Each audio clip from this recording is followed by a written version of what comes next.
ان کی آمد ہے. اس کے ساتھ اگر بات کی جائے تو محکمہ موسمیات کے مطابق کم سے کم درجہ حرارت جو ہے وہ 25 ڈگری سینٹی گریڈ ریکارڈ کیا گیا ہے, جبکہ دوپہر کے وقت میں زیادہ سے زیادہ 33 ڈگری رہنے کا امکان ہے.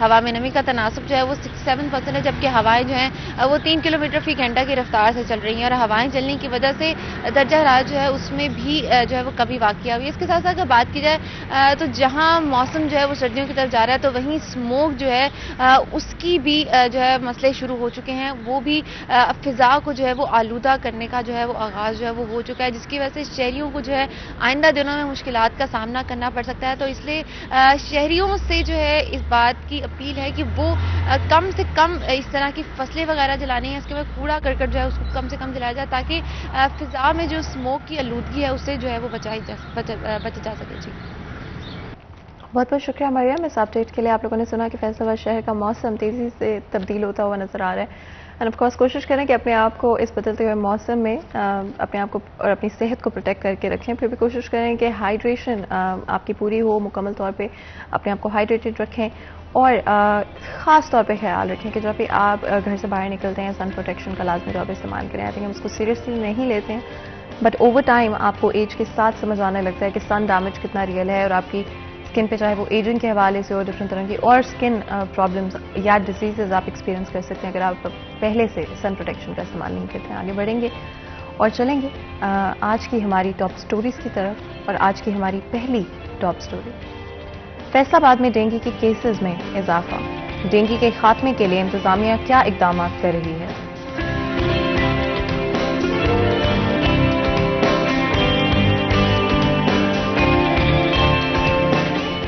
پولیو ایک لا علاج مرض. پولیو سے بچاؤ کے لیے اپنے بچوں کو پولیو کے قطرے ضرور پلائیں.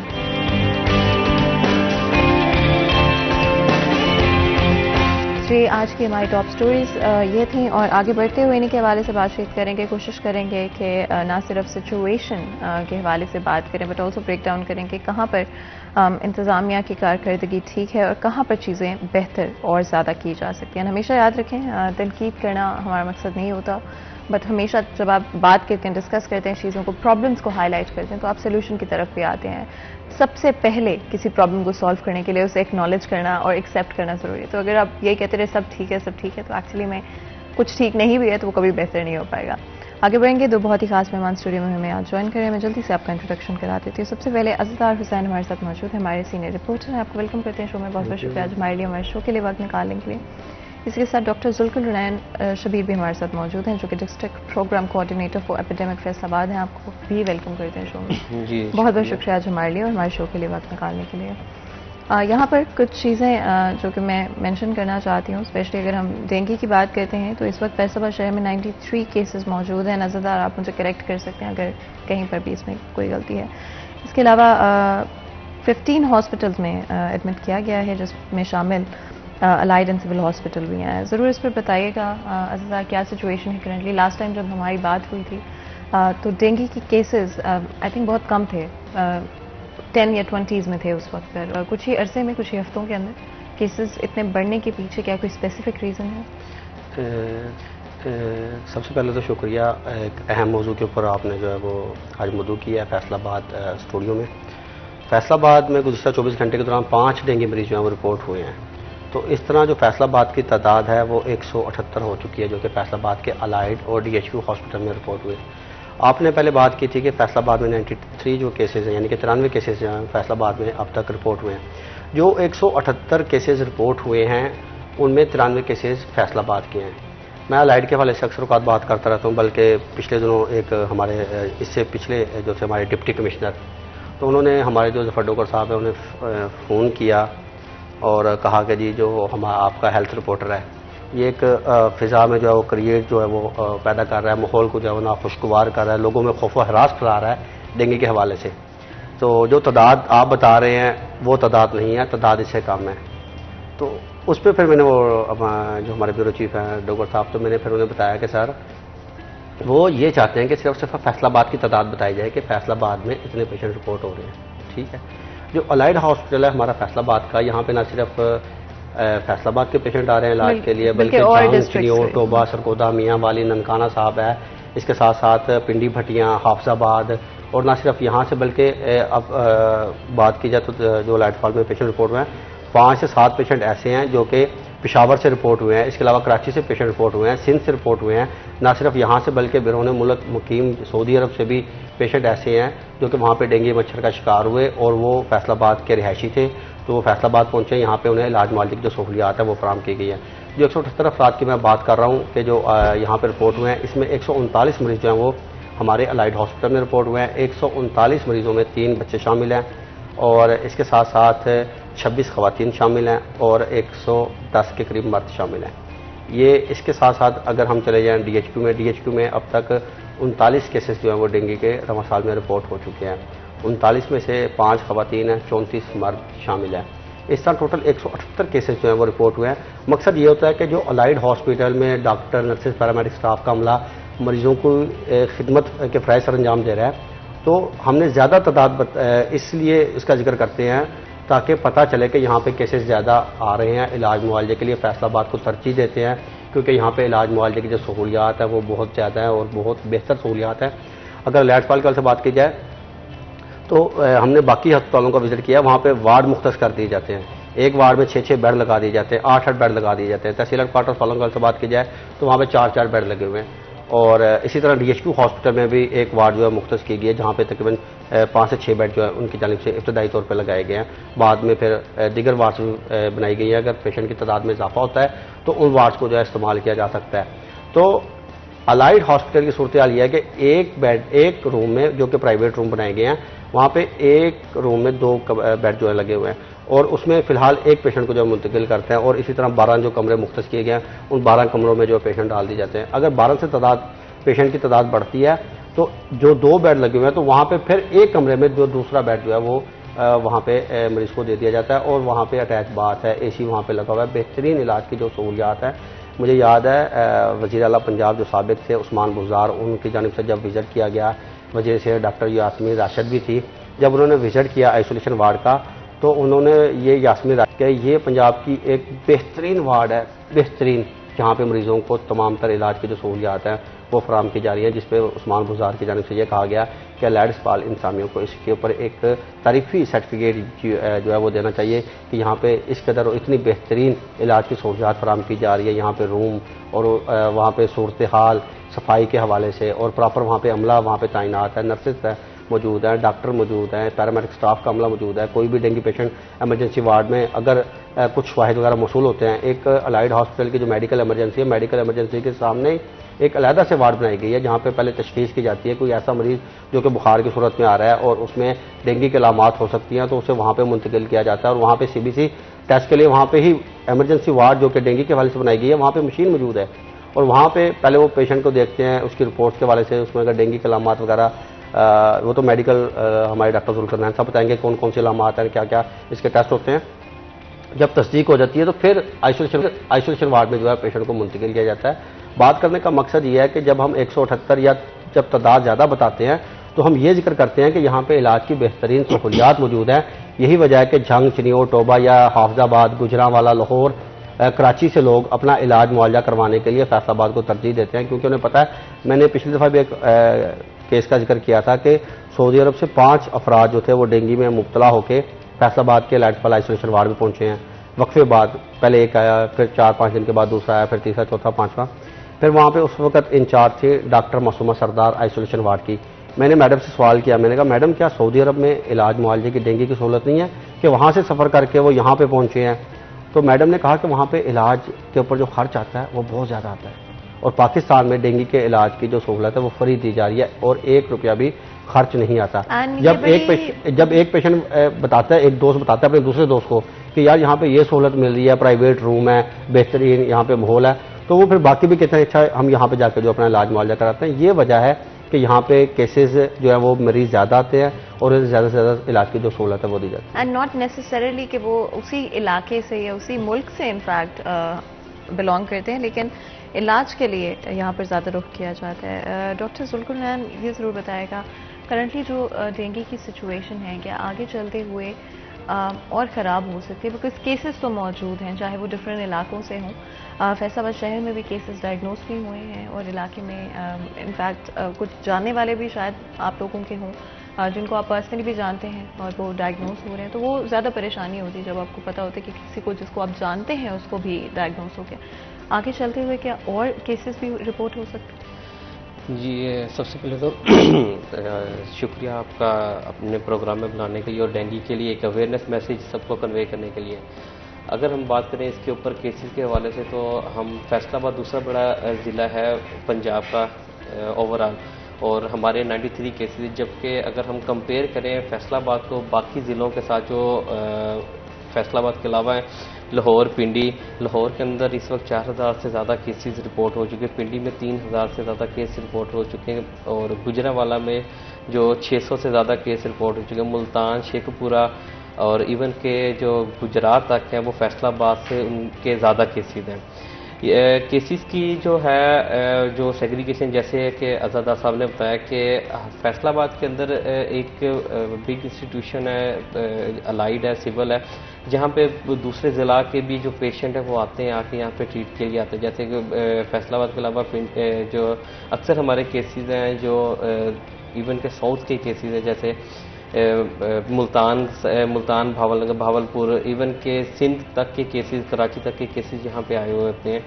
اور جو ہماری فگر ہے ہم نے اپنے ڈسٹرکٹ کے حساب سے بات کرنی ہوتی ہے کہ ہمارے اپنے ڈسٹرکٹ کے کتنے کیسز ہیں، اور جو ان کے پاس فگر ہوتی ہے وہ فگر ہوتی ہے اوور آل ٹوٹل فگر، جس کے اندر جتنے بھی کیسز ہیں جو انہوں نے ٹریٹ کیے ہیں وہ سارے انکلوڈ ہوتے ہیں. اگر ہم کیسز کی بات کریں تو یہ بڑھنے کے کیا چانسز ہیں. جو 15 سپتمبر سے لے کے 15 نومبر تک کے یہ 2 مہینے ہوتے ہیں، یہ پیک سیزن کے ڈیز ہوتے ہیں. اس کے اندر جو اس کی ماسکیٹو کی جو ایکٹیویٹی ہوتی ہے وہ ایکٹیولی سپورٹ کر رہا ہوتا ہے، اور اس کے پراپر ٹیمپریچر انوائرمنٹ مل رہی ہوتی ہے، جس کی وجہ سے یہ تھوڑا جو ہے وہ ایکٹیولی کام کر رہا ہوتا ہے. یہ جو 2 مہینے ہوتے ہیں ان کے اندر ہماری سرویلنس، ہماری ایکٹیویٹیز یہ جو ہے انہینس ہم کرتے ہیں. زیادہ جو ہے عام طور پہ تو ایکٹیویٹیز ہماری ہو رہی ہیں، لیکن ان کے اندر ہم زیادہ ایکٹیولی کام کر رہے ہوتے ہیں. ایون کہ ہم اپنے سٹاف کو کوئی آف بھی نہیں دے رہے ہوتے، باقی سرویلنس ایکٹیویٹی کر رہے تھے، فوگنگ، آئرس وغیرہ، اس کے اوپر ہم کام کر رہے ہوتے ہیں. اور اس 2 منتھ کے اندر ہمارے جو پریڈکٹیبل ہیں وہ کہہ رہے کیسز جو ہیں وہ جتنے کہ ہمارے کیسز بیفور سپتمبر ہوتے ہیں اس کا 2 فولڈ انکریز ہونے کے چانسز ہوتے ہیں ان 2 مہینوں کے اندر.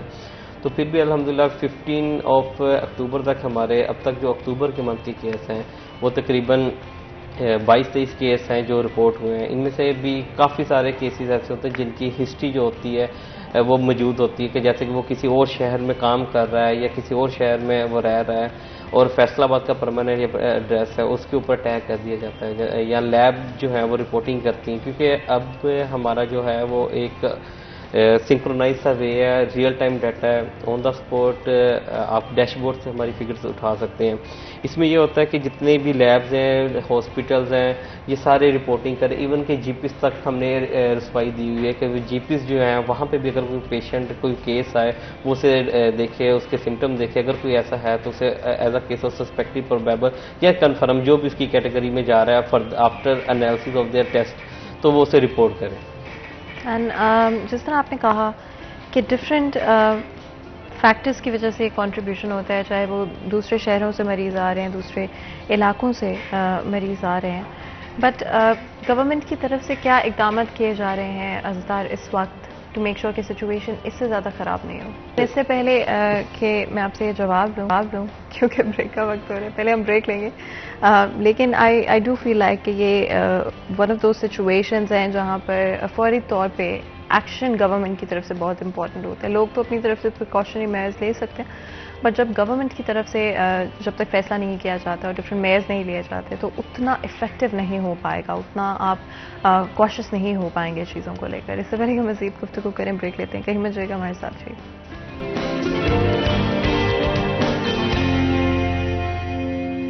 Welcome back. سریت چند ایک دفعہ پھر آپ کو خوش آمدید کہتے ہیں. بریک میں جانے سے پہلے گفتگو جاری تھی، ڈینگی کے حوالے سے بات کر رہے تھے، آگے بڑھتے ہیں اور پولیو کے بارے میں بھی بات کر لیتے ہیں. ہم جانتے ہیں کہ پولیو آلموسٹ ایراڈیکیشن کے پوائنٹ پہ تھا جسٹ لاسٹ ایئر بٹ اس سال ایک دفعہ پھر کچھ کیسز سامنے آئے ہیں فیصل آباد شہر کے اندر بھی اینڈ اس کے علاوہ بھی پورے پاکستان میں بھی اگر ہم دیکھتے ہیں تو دوبارہ سے صرف 2 ملک ہیں جو کہ اس وقت امپیکٹڈ ہیں پولیو سے. لیکن آپ جانتے ہیں کہ it's one of those things جہاں پر کیسز ایک دفعہ پھر جب ایمرج ہونے لگ جائیں تو وہ بہت پریشانی کی صورتحال پیدا کر دیتے ہیں. ایک ایسا مرض ہے جو کہ آپ کی پوری لائف اور آپ کی ٹریجیکٹری جو ہے لائف کی وہ بدل دیتا ہے. تو ڈیفینیٹلی کوشش کرتے ہیں اس حوالے سے بات کریں. اینڈ کیا چیزیں ہو سکتی ہیں, آپ کس طرح سے پریکاشن میئرز لے سکتے ہیں, کہاں پر آپ اپنا کردار ادا کر سکتے ہیں, کہاں پر گورنمنٹ اور ادارے اپنا کردار ادا کر سکتے ہیں. ڈیفینیٹلی اویئرنیس کے حوالے سے بھی بات کریں گے. عزتار, اگر ہم پولیو کی بات کریں تو جسٹ لاسٹ ایئر ہم ایراڈیکیشن کے پوائنٹ پہ تھے اور کچھ کیسز باقی تھے اینڈ ایک دفعہ پھر کم نہیں بلکہ زیادہ ہو رہے ہیں کیسز. کتنی پریشانی کی بات ہو سکتی ہے اور کیا پلان آف ایکشن ہونا چاہیے؟ دیکھیں فاطمہ, اس میں ایسے ہے کہ پہلے یہ کہا جا رہا تھا کہ 2020 تک فیصل آباد یا پاکستان جو ہے پولیو سے فری ہوگا, اور یہ تقریباً غالباً 2016-17 کی بات ہے, اور یہ کہا جا رہا تھا کہ 2020 تک پولیو فری پاکستان ہو جائے گا. تو مگر اس کے بعد پھر جو ہے کیسز ذرائع ہم نے دیکھے کہ کیس جو ہے وہ رپورٹ ہو رہے ہیں پولیو کے, اور اس میں جو ہے مزید اب پھر بعد میں توسیع دی گئی. پھر یہ کہا گیا اب یہ کہا جا رہا ہے کہ 2030 تک پاکستان جو ہے پولیو فری کہلائے گا انشاءاللہ, اور ایک نہ ایک دن انشاءاللہ ضرور پاکستان جو ہے وہ پولیو فری ہوگا. تو پولیو کیسز کے حوالے سے بات کی جائے تو محکمہ صحت, دیکھیں کسی بھی چیز میں اگر تشخیص کرنی ہو یا اسے رپورٹ کرنا ہو تو ہمیں جو گائیڈ کر رہے ہوتے ہیں وہ ڈاکٹر کر رہے ہوتے ہیں. ڈاکٹر بتا رہے ہوتے ہیں کہ یہ پولیو کیس رپورٹ ہو چکا ہے اور اس میں فلاں علامات ہیں, یہ پولیو کی وجہ سے معذور نہیں ہوا, اس میں دیگر علامات ہیں. کیوں, ان کا کام ہے, ٹھیک ہے. تو 2008 میں محکمہ صحت کا کہنا ہے کہ پولیو کیس فیصل آباد میں رپورٹ ہوا تھا, اور 2008 سے لے کر 2022 کی آج ڈیٹ تک فیصل آباد میں الحمدللہ تقریباً 14 سال ہو چکے ہیں, فیصل آباد میں پولیو کا کوئی بھی کیس رپورٹ نہیں ہوا. اور یہ ایک اچھی بات ہے, خوشائن بات ہے ہمارے لیے, ہمارے فیصل آباد کے عوام کے لیے.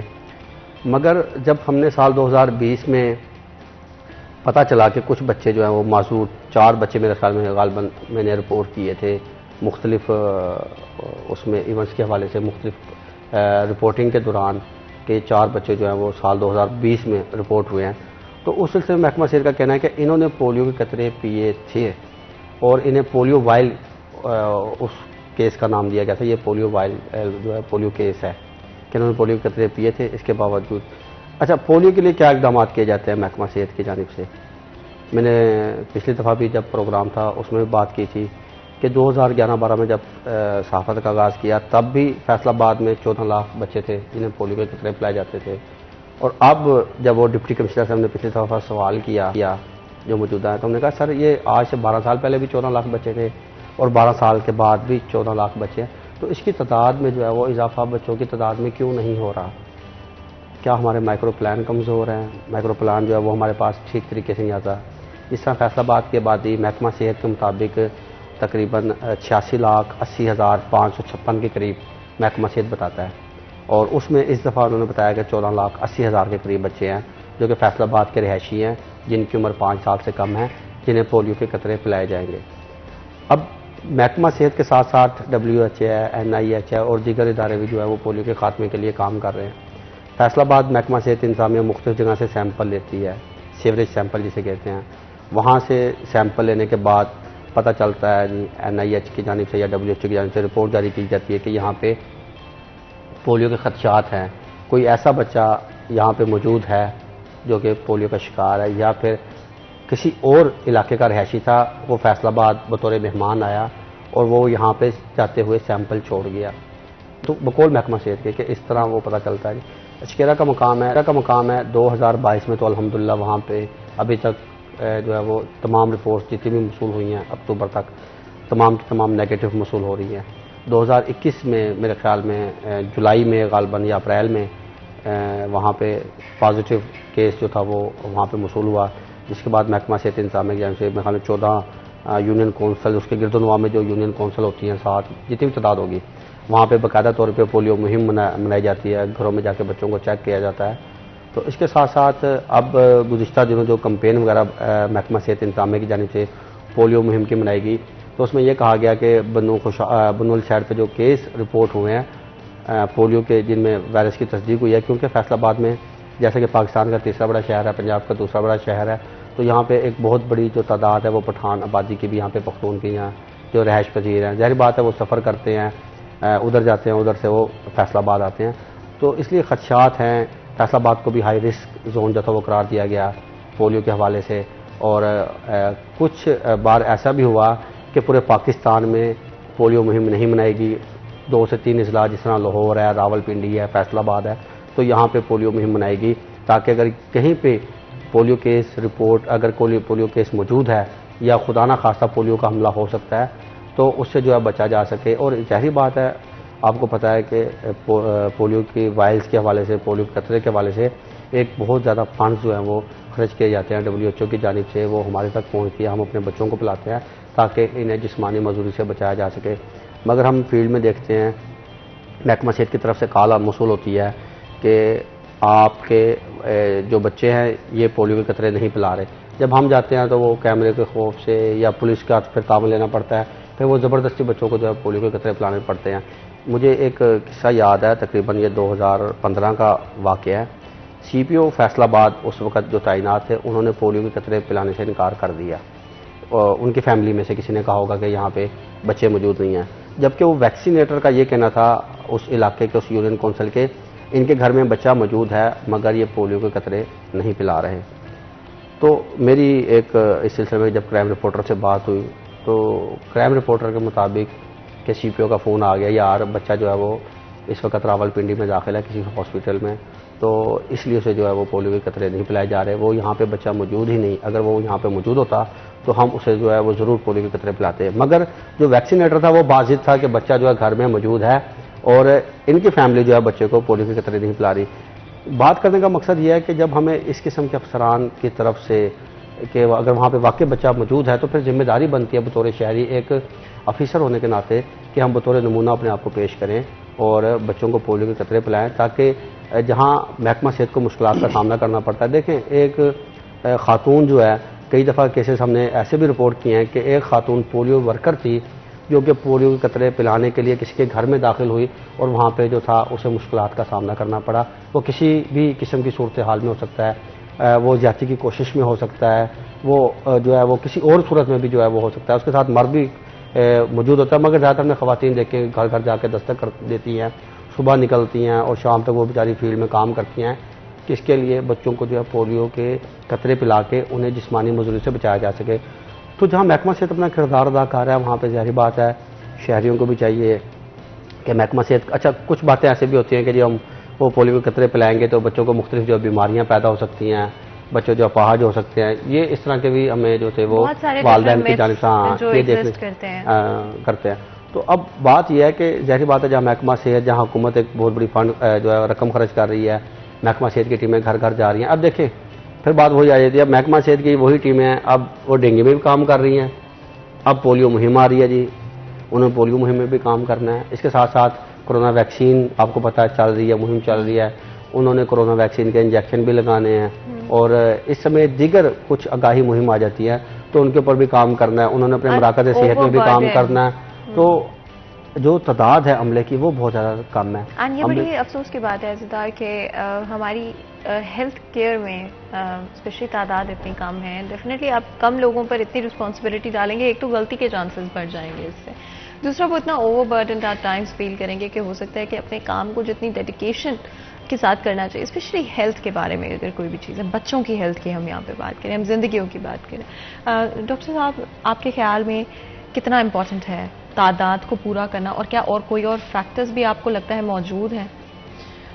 جی اس کے بارے میں ہم بات کریں تو تعداد میں یہ ہے کہ ہمارے پاس آل دو گورنمنٹ اسٹاف کم ہے تو ہم اس کے برعکس والنٹیئر جو ہیں وہ ہائر کرتے ہیں جن کو ان کی پوری کمپین کے اوپر ہم اس کا پے کرتے ہیں، تو اپنی استعداد کو یا اس چیز کو اوور کم کرنے کے لیے ہم جو ہے وہ والنٹیئرس کا سہارا لیتے ہیں۔ والنٹیئرس جو ہوتے ہیں وہ کچھ تو پرائیویٹ ہوتے ہیں اور کچھ جو ہوتے ہیں وہ ہم جو کچھ گورنمنٹ آفیشلس کچھ ہوتے ہیں ان کو ساتھ لیتے ہیں، اور باقی اس کے اوپر یہ ہے کہ باقی اضلاع میں بھی ایسے ہی ہے، سب میں جو ہے وہ ان کو اب ایک یہ ایکسٹینسو پروگرام ہوتا ہے، اور جس کے اندر جس طرح میں فیصل آباد کی بات کروں تو ہماری 4869 ٹوٹل ٹیمز ہیں، جس کے اندر 4305 ٹیمیں جو ہیں وہ جو ہوں گی موبائل ہوں گی، 382 ٹیمیں ایسی ہیں جو اسٹیٹک ہوں گی، اور 182 ٹیمیں ایسی ہیں جو جو ہماری فکس سائٹ پہ ٹرانزٹ سائٹ پہ کام کریں گے. تو 4869 ٹیموں کو اوور کم کرنے کے لیے ہمارے پاس ہیلتھ کا سٹاف ہے، LHWs ہیں، ڈینگی سٹاف ہے، اور ان کے ساتھ ساتھ ہم ان میں سے کچھ سٹاف کو ریلیو کرتے ہیں تاکہ وہ دوسری ایکٹیویٹیز کے لیے بھی ساتھ رہے، اور ساتھ میں باقی جو ہوتے ہیں وہ باؤنڈ ہوتے ہیں اپنی ایکٹیویٹیز کا. اس کے علاوہ ہم جو دوسرے گورنمنٹ افیشلز ہیں ان کو بھی تھوڑا ہائر کرتے ہیں، اس کمپین کے لیے وہ کام کر رہے ہوتے ہیں، اور ساتھ میں ہم والنٹیئرز جو ہے وہ ایڈ کرتے ہیں. جو ہمارے یہ والنٹیئرز اس میں پولیو ورکرز موجود ہیں، جو کہ جیسے جزادار بھائی نے بتایا اور جانتے ہیں، ہم نے ریسنٹلی جو پولیو ورکر جو تھے وہ تقریباً ہماری 6-7 کمپین سے ہمارے ساتھ وہ کام کر رہے ہیں، وہ ہائر کیے جا رہے ہیں، WHO کی طرف سے ہی وہ ہائر کیے گئے ہیں، وہ ہیں ان کو ساتھ ایڈ اپ کیا ہوا ہے. تو اس طرح ہم اپنی جو ہے جتنے ریسورسز ہیں اس کے ساتھ ہم کر کے اپنی کمپین اس کو پورا کرنے کی پوری ہماری کوشش ہوتی ہے. یہی امپورٹنٹ ہوتا ہے. آئی تھنک ریسورسز پوری نہ بھی ہوں تو آپ آپٹیمائز کریں، میکسیمائز کریں جو ریسورسز آپ کے پاس موجود ہیں. مزید گفتگو کریں اس سے پہلے بریک لیتے ہیں. کہیں مل جائے گا ہمارے ساتھ.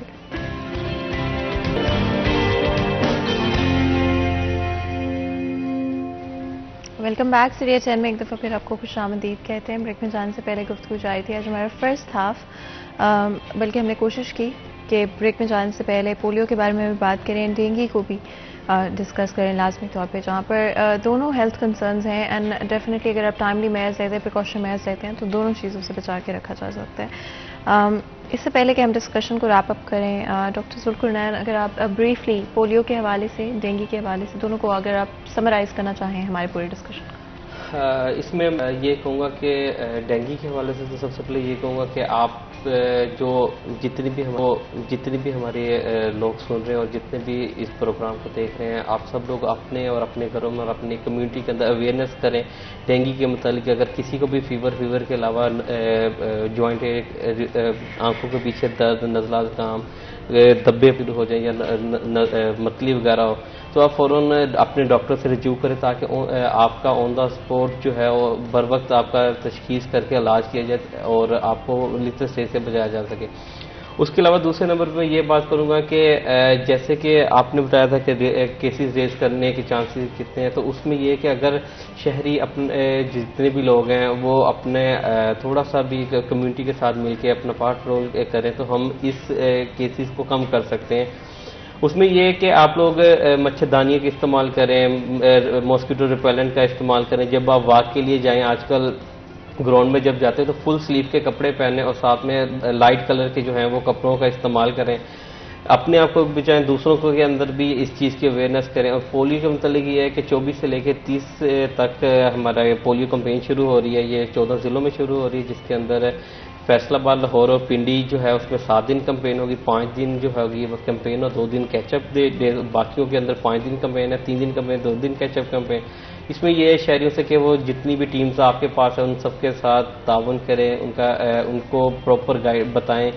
اگر وہ آپ سے پوچھتے ہیں تو ان کو ہسٹری پوری بتائیں، کیونکہ جتنے بھی کیسز اگر کوئی اسکپ بھی ہوتا ہے تو اس میں میجر رول گھر والوں کو ہوتا ہے. اگر وہ انہیں کہہ دیں کہ ہمارا بچہ سو رہا ہے، جب سو رہا ہوتا ہے تو وہ انہیں مس گائیڈ کر دیتے ہیں. تو آپ سے سب سے یہ ریکویسٹ ہے کہ 2 بوند پولیو کے قطرے آپ اپنے جتنی بھی ٹیمز ہیں ان سب کے ساتھ تعاون کریں اور انہیں لازمی دیں. اینڈ جس طرح آپ نے کہا کہ بہت سارے different maths and misconceptions exist کرتے ہیں جن کی وجہ سے اکثر اوقات بچوں کو ٹائملی پولیو کے قطرے نہیں پلائے جاتے ہیں. عزیزدار، ایک تو ان میتھس کو ضرور، یہ مسکنسیپشنس کتنا ضروری ہے ختم کیا جائے، اور ڈینگی اور پولیو کے لیے جو اقدامات کیے جا رہے ہیں کیا آپ کو لگتا ہے وہ انف ہے؟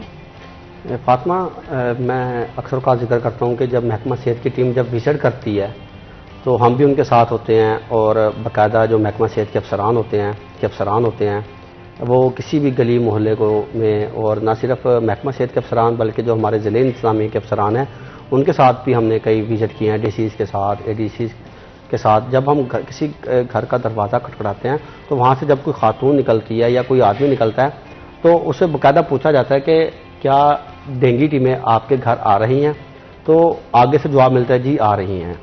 آپ کو کیا بتاتی ہیں تو کہتے ہیں کہ ہمیں بتایا جاتا ہے کہ جی فریج کو چیک کیا جائے, جی اس کی ٹرے میں پانی موجود نہیں ہونا چاہیے, چھتوں کو چیک کرنا چاہیے, وہاں پہ ٹینکی میں پانی جو ہے وہ موجود نہ ہونا چاہیے, یا چھت پہ پانی کہیں کھڑا نہ ہو, یا گھر کے کچھ ایسے گملے وغیرہ یا پودے وغیرہ جہاں پہ موجود ہیں تو وہاں پہ پانی کا جو ہے وہ کھڑا نہیں ہونا چاہیے.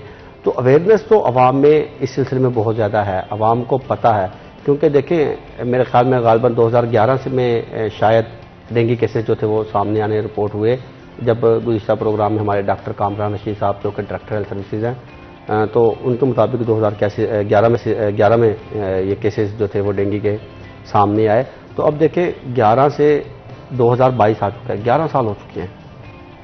عوام میں اویئرنیس ہے, مگر اس کے علاج کو اب پھیلانے کی ضرورت ہے. پھیلانے سے مراد یہ ہے کہ دیکھیں فیصل آباد میں جنرل ہاسپٹل غلام محمد آباد ہے, جنرل ہاسپٹل سمن آباد ہے, ہمارا 224 RB ہاسپٹل ہے جسے جنرل اسپتال شمشید کالونی کہا جاتا ہے, چلڈرن ہاسپٹل ہے.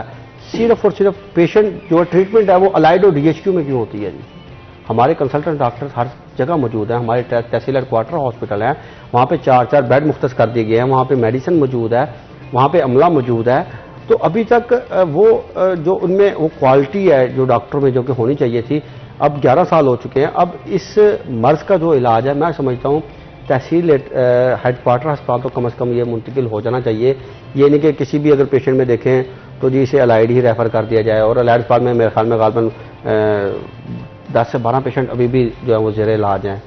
تو ظاہر بات ہے پھر وہ وزٹ کرتے ہیں, کچھ پیشنٹ ڈسچارج کرتے ہیں, پھر کچھ نئے آ جاتے ہیں, تو اسی طرح جو ہے صورتحال چلتی رہتی ہے. اور برڈن جو ہے وہ الائڈ اور DHQ اسپتال میں ہے. ظاہر بات ہے 2022 گزر چکا ہے, کیا جنرل اسپتال غلام محمد آباد میں کوئی مریض نہیں آیا ہوگا بخار کی حالت میں ایسا جس میں ڈینگی کی علامات ہوں گی؟ یا چلڈرن ہاسپٹل ہمارا جو کہ بچوں کا ایک ہاسپٹل ہے, یہاں پہ بھی کیا پیشنٹ رپورٹ نہیں ہوئیں گے؟ وہ کہتے ہیں کہ ہمارے پاس پیشنٹ آتے ہیں, ہم دیکھتے ہیں, مگر کسی میں جو تھی وہ ڈینگی کی تشخیص کے حوالے سے یا تصدیق وغیرہ نہیں ہو سکی. تو یہ تو وہ پیشنٹ ہے جن میں تصدیق ہو رہی ہے, جنہیں علاج معالجے کی جو سہولیات ہیں وہ ہاسپٹل میں پہنچ رہے ہیں اور ان میں تصدیق ہو رہی ہے. مثال کے طور پہ آپ گھروں میں دیکھیں, اپنے گھروں میں دیکھ لیں, ہمارے گھروں میں, کسی کے گھروں میں دیکھ لیں, اگر بخار ہوتا ہے تو وہ کہتے ہیں یار پیناڈول کی گولی لیتے ہیں, کسی ڈسپینسری کسی فارمیسی پہ جاتے ہیں, وہاں سے دوائی لیتے ہیں, بے شک ہی ان میں ڈینگی کی علامات ہی کیوں نہ ہو, وہ گھر ہی بیٹھے اپنا علاج وغیرہ کر رہے ہوتے ہیں. یہ وہ لوگ ہیں جو کہ کہیں رپورٹ بھی نہیں ہوئے اور وہ ہاسپٹل میں بھی نہیں پہنچے. اچھا اسدار, کیا ضروری ہے فار ایگزامپل اگر آپ کو ڈینگی کے صرف منیمل سمٹمز محسوس ہو رہے ہیں اور کوئی میجر سمٹمز محسوس نہیں ہو رہے, لیکن آپ کو شک ہے کہ شاید ڈینگی ہو, تو آپ کا فرسٹ اسٹیپ کیا ہونا چاہیے؟ دیکھیں محکمہ صحت کی بھی اس سلسلے میں پہلے تو میں یہ محکمہ صحت کے حوالے سے بات کروں گا. پہلے مجھے یاد ہے کہ پہلے یہ HRCT کرواتے تھے, HRCT کروائیں جی ڈینگی کے حوالے سے, آخری جو سٹیج ہوتی تھی ڈینگی کی وہ تصدیق ہوتی تھی, تو پھر اسے جو تھا وہ ڈینگی کنفرم پیشنٹ اسے جو کیا جاتا تھا. اس کے بعد وہاں پہ ڈینگی مریض تصدیق ہونے کے بعد وہ تو ڈاکٹر ذوالقرنین صاحب بھی اس بات کی تائید کریں گے, یا مزید اس میں اگر کہیں غلطی ہے تو اسے درست کر دیں گے. اگر کہیں پہ ڈینگی مریض میں وائرس کی تصدیق ہوتی تھی, کنفرم پیشنٹ ہو جاتا تھا, تو اس کے گھر اور علاقے میں تقریباً 49 کے قریب گھر بنتے تھے, تو وہاں پہ سرویلنس وغیرہ کی جاتی تھی. اس کے بعد حکومت نے کہا کہ جی نہیں جی, اب جو مشتبہ پیشنٹ ہے, مشتبہ سے پیشنٹ سے مراد یہ کہ اس میں ڈینگی کی علامات ہو سکتی ہیں, یہ ڈینگی مریض ہو سکتا ہے. پھر کہا گیا کہ اگر وہ پیشنٹ رپورٹ ہوتا ہے تو آپ نے اس علاقے میں ڈینگی سرویلنس کرنی ہے, یعنی کہ ڈینگی سپرے, فوگنگ وغیرہ جو بھی علامات وہاں پہ محکمہ صحت کی ٹیکنیکل ایکٹیویٹی وغیرہ بنتی ہے وہ وہاں پہ کرنی ہے.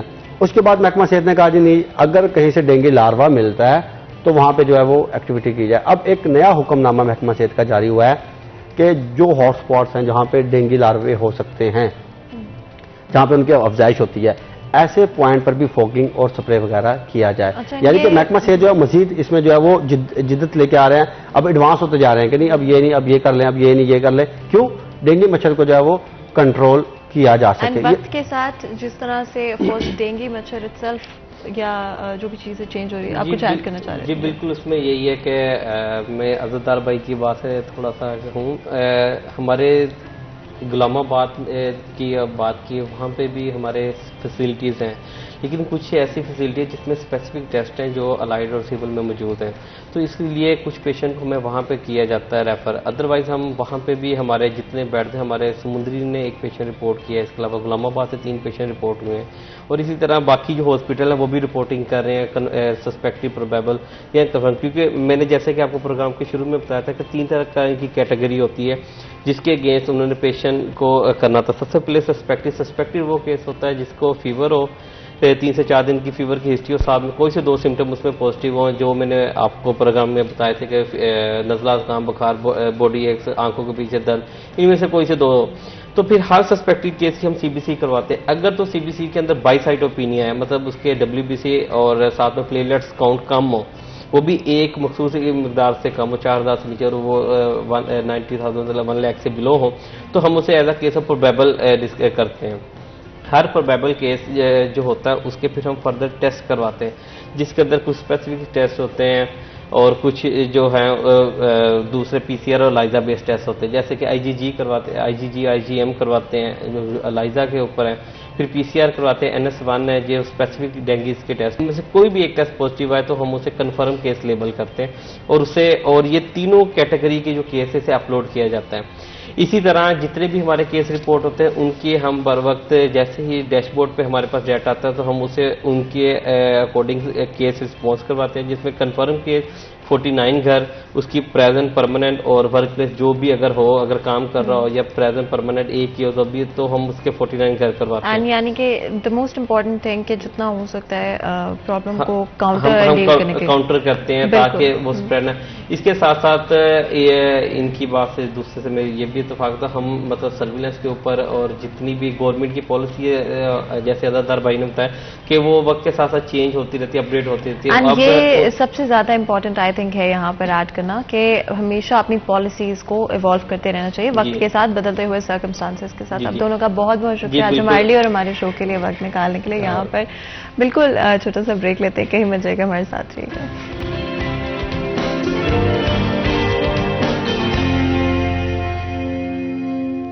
Welcome back. سریا جان میں ایک دفعہ پھر آپ کو خوش آمدید کہتے ہیں. بریک میں جانے سے پہلے گفتگو جاری تھی اور ہمارا آج first half polio and dengue کے حوالے سے تھا. کوشش رہی کہ ڈفرینٹ ایسپیکٹس کو کور کریں، جو کرنٹ سچویشن ہے نہ صرف اس کو ڈسکس کریں but what's the way forward, اس کے بارے میں بھی بات کریں. آگے چلتے ہوئے اس سے پہلے کہ ہم اپنے نیکسٹ ٹاپک کی طرف جائیں، ہمارا نیکسٹ سیگمنٹ ہوگا آج کے بھاؤ. محمد بلال ڈوگر ہمارے ساتھ موجود ہوں گے، جانیں گے آج کے ریٹس. جی بلال. جی بالکل، مارکیٹ کمیٹی فیصل آباد کی جانب سے آج بروز جمعۃ المبارک کی ریلی جو ہے وہ جاری کر دی گئی ہے. برائلر مرغی کے گوشت سے عوام کے لیے اچھی خبر ہے، 11 روپے فی کلو سستا ہوتے ہوئے 378 روپے فی کلو پہ آ گیا. گزشتہ روز 399 روپے فی کلو بکنے والا برائلر مرغی کا گوشت آج سستا ہوا ہے. انڈے اپنی تاحال ابھی بھی سابقہ قیمت کے اوپر برقرار ہیں، 234 روپے درجن ہے، جبکہ گزشتہ ہفتے 244 جو کہ ملکی تاریخی بلندی سطح تک گئے تھے لیکن اس کے بعد کم ہوئے، پھر سے اڑان بڑھی اور 334 روپے درجن پہ قائم ہے. سبزیوں میں آج دیکھا جائے تو کچھ قدرے چیزیں مہنگی ہوتی دکھائی دے رہی ہیں جبکہ پھل آج سستے ہوتے دکھائی دیے ہیں. آلو کا چھلکا 2 روپے کلو کم ہوتے ہوئے 78 سے 76 کے ہوئے ہیں. آلو نیا 34 پہ ہے، پیاز 120 پہ ہے، ادرک چائنا 260 پہ ہے، ادرک تھائی لینڈ جو ہے وہ 275 روپے کلو ہے. ایسے اگر بات کریں تو ٹماٹر 5 روپے سستے ہوئے ہیں اور سستے ہوتے ہوئے 180 سے 175 کے ہو گئے ہیں. لہسن دیسی 10 روپے مہنگا ہوتے ہوئے 310 سے 320 کا ہوا ہے. لیمو چائنا 10 روپے مہنگا ہوا ہے 75 روپے سے 85. سبز مرچ 40 روپے کلو مہنگی ہوئی ہے 380 سے 420 پہ گئی ہے. عربی 10 روپے مہنگی ہوئی ہے 105 سے 115. کریلا 5 روپے مہنگا ہوا ہے 70 سے 75. کھیرے 10 روپے مہنگے ہوئے ہیں 55 سے 65 روپے کلو ہو گئے ہیں. شملہ مرچ 330 پہ ہے، مولی 35 پہ ہے، گاجر 75 پہ ہے، دھنیا 95 روپے کلو ہے. سیب کالا کلو 5 روپے مہنگا ہوتے ہوئے 215 سے 220 کا ہو گیا ہے. کیلا 6 روپے درجن سستا ہوا ہے 96 سے 90 پہ آیا ہے. انگور گولا 10 روپے سستا ہوا ہے 200 سے 190. انگور ٹافی 10 روپے سستے ہوئے ہیں 290 سے 280. انار کندھاری 10 روپے سستے ہوئے ہیں 200 سے 190 روپے قیمت پہ فروخت ہوں گے. تو پھل آج نیچے آ رہے ہیں، سبزیاں چڑھائی کر رہی ہیں اور برائلر مرغی سستا پروٹین بھی آج کچھ سستا ہوتا دکھائی دیا ہے. جی بہت بہت شکریہ بلال. اس اپڈیٹ کے لیے آپ لوگوں نے سنا کہ مارکیٹ میں ریٹس کس طرح سے. ڈیفینیٹلی اگر آپ